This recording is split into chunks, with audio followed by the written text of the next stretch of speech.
So now we begin part 2. I will hopefully go a little bit faster, and hopefully we can cover most all the rest of the chapter in this part. So going back to our notes.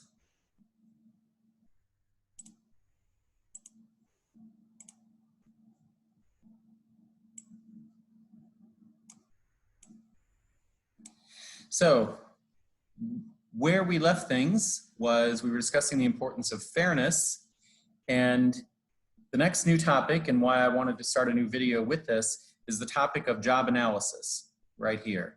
Job analysis looks at what all needs to be done in the workplace. What are all the things that need to have covered? So for example, UAU can look at all the things that need to be done at the university. We need, not only do we need teachers, but we need a certain number of teachers in every college. We need a certain number of teachers within the College of Business that understand accounting, some that understand economics, some that understand supply chain, management, etc. So job analysis looks at all the different types of jobs that the company needs to have filled. It can also include all the people in administration. So the people in enrollment, registration, the people who take care of the hostels. Those are all jobs that need to be done for the university. So because UAU is so large, there are other things that the university needs, like bus drivers, security, cleaning. All of those things the university has chosen to outsource. And so they are outsourcing the things that are not the core competencies of the university. Remember the term core competency. Core competency means the things that you are supposed to be really good at. So at UAU, they hope our core competency is that we are really good at teaching. And so hopefully they will not outsource teaching in the future. But the things that are not their core competency, they want to outsource. So like bus drivers, security, cleaning, hire an outside company that their expertise is doing those things. Job analysis is critical to the success of a company. We're over here now. They need to make sure that all the skills that are needed are identified, and all of the things that are going to be needed for the company to do down the road are identified. The term incentive. An incentive is anything that encourages you. Incentives can be positive or negative. So the term we use in English is a carrot or stick. A carrot is something the idea of carrot and stick is that how you get a donkey to move. So you can put a carrot in front of the donkey and the donkey will move towards the carrot to eat it. Or if the carrot doesn't work, you can use negative, which is the stick, and the stick is hitting the donkey. So it's a negative incentive. You're beating the donkey with the stick. So yeah, hopefully companies use more carrots than sticks. The importance of communicating. HR, one of the biggest important things in HR is communicating with their employees. They need to communicate with people when they're interviewing them. They need to give counseling and advice. There's a need to communicate when it comes to discipline. Discipline is how you treat somebody who's done something wrong. The ultimate goal of human resources, coming over here now, the ultimate goal in human resources is how do we increase employee commitment? Good human resources wants to make sure that their employees have higher commitment. The term line versus staff. A line person, you are seen as a line person if you have direct contact with the product or customers. So at UAU, I am a line worker because I have direct contact with students. People who are staff are people who are support workers. So like the Human Resources Department of UAU. The Human Resources Department of UAU is super important, but you as a student don't have any contact with them. So they're considered staff. So the same with the accounting department of the university. Most of you have no contact with them. The marketing department of the university, MIS, these are staff jobs. Very important, but they do not have direct contact with the customer or product. In the first chapter, they talk about increasing morale. And because you're not native English speakers, it's important to point out that the word morale, the top word here, this word, morale means how people feel, keeping morale up, making people feel good.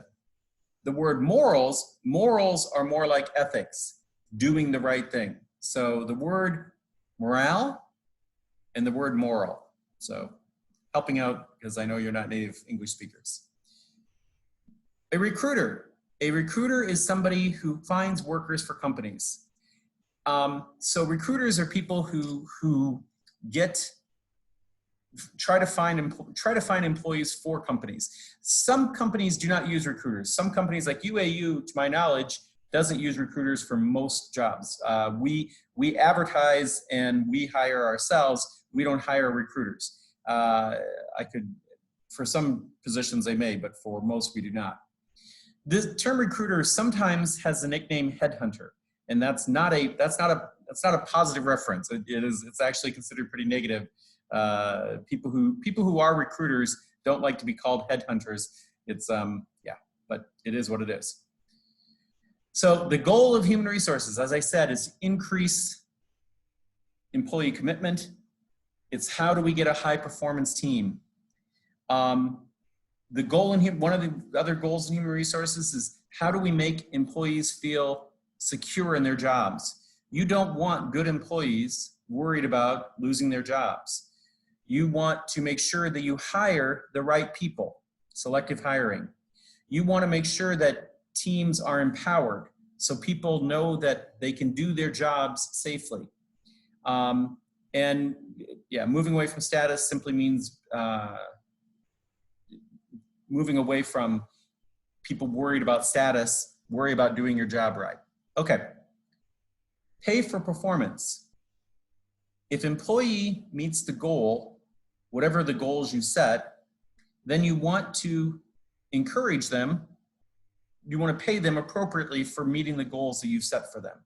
And we'll talk about that more in a later chapter. The term transformational leadership. Good leaders can become great leaders. Good leaders inspire their people, motivate their people, and that's what human resources wants. Human resources wants people who inspire. So measurement of management practices, this is the idea that all employees you should have ways of measuring performance. Are they doing a good job? How do you measure that? So, other terms to get through here, the term turnover. Turnover means how you replace workers who leave. Companies want low turnover. Companies do not want to have to hire somebody 1 year and then have them leave and have to replace them the next year. So turnover is very costly for companies because they have to recruit people, they have to select them, they have to train them, and it's expensive. So it is a goal to keep good employees over time. The term authority.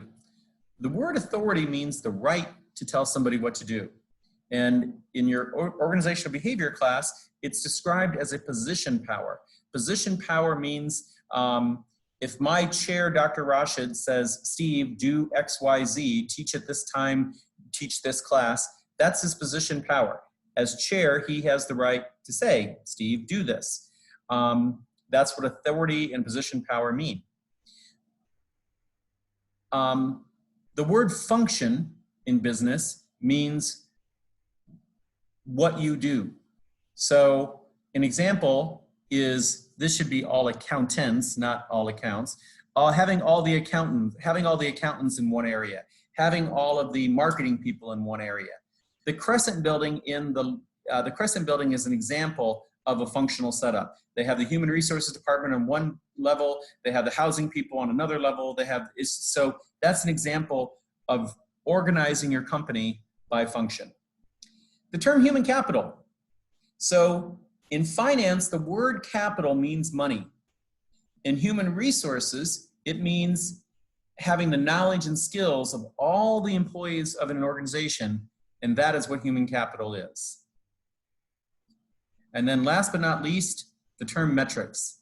I think I've covered metrics enough times now that if anybody in this class so I've covered it enough that you have to know whatever test I give is going to have the word metrics, because I've been talking about metrics and key performance indicators so much. Yeah. So anyhow, that closes out this video. I hope you're well. Let's see if I can do this easily.